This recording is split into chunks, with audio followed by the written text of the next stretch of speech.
Hey buddy, I just want to start off by saying if you are not subscribed, please subscribe if you enjoy what I do. There's quite a few of you that watch a bunch of my videos but are not subscribed, so that would really help me out on YouTube goal, you know, stuff. Anyway, are clones good?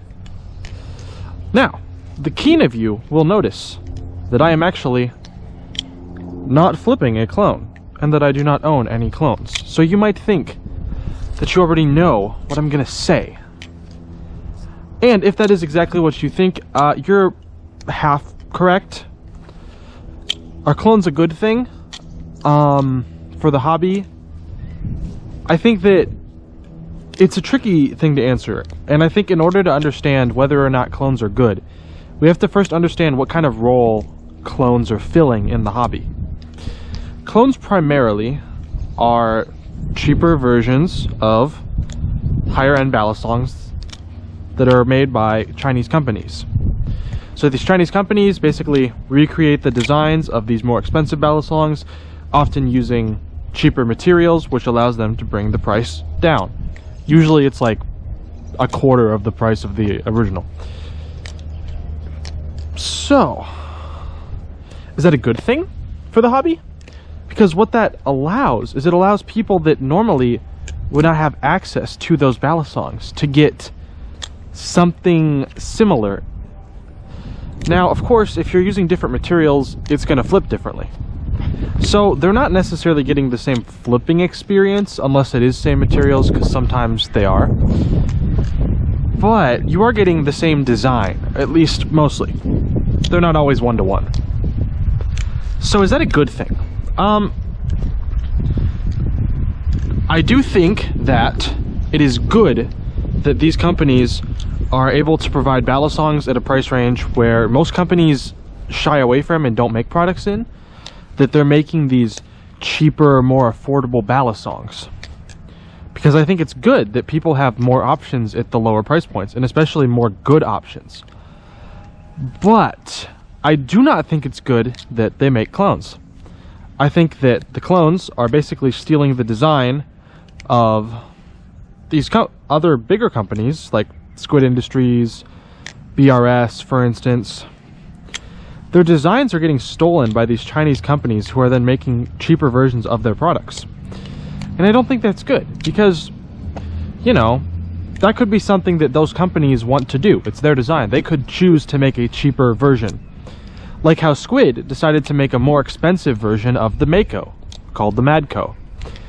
Those designs are owned by those companies, and it's not really, you know, other companies shouldn't really be able to just take them and use them.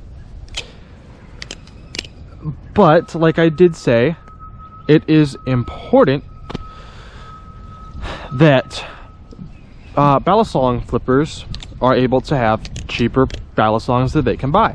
Especially the younger folk or the people that are just getting into the hobby. It's important that they are able to get cheap balisongs and that they have options that are good. And as we all know, it is impossible to make a cheap balisong that is unique, that people will want, because not a single company has ever done that. Oh wait, Nabalis. See, Nabalis is a newer company, relatively speaking.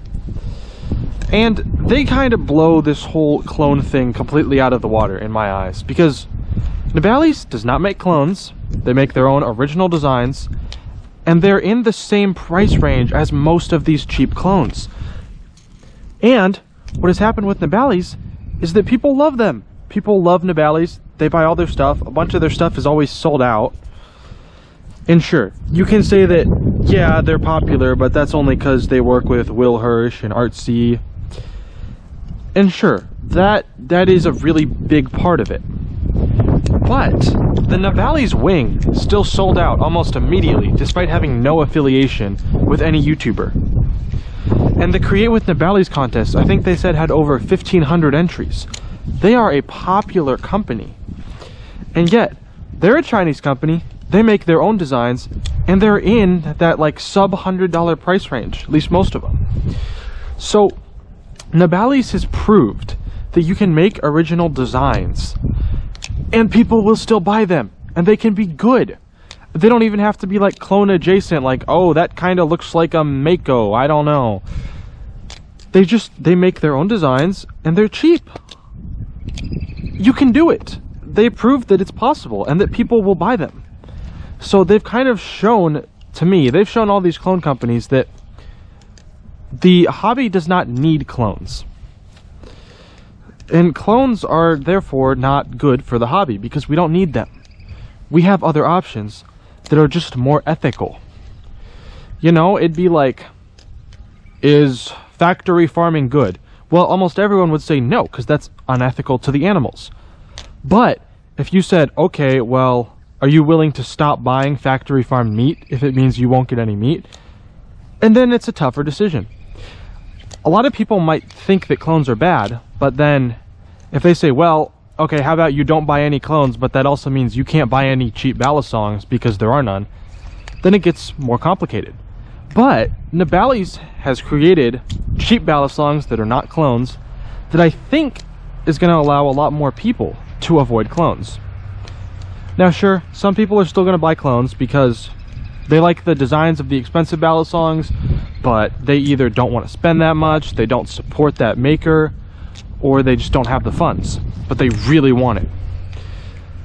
And you know, I think that it's ultimately up to the consumer to decide what they want to do, but I cannot in good faith support clones.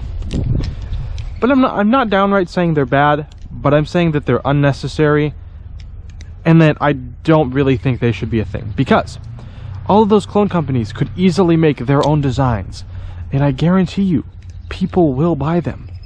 People will like them. So that is really my thoughts on the matter. Sorry for the later upload today, but yeah, hope you've all enjoyed. Hope you have all had a great day, and as always, keep flipping.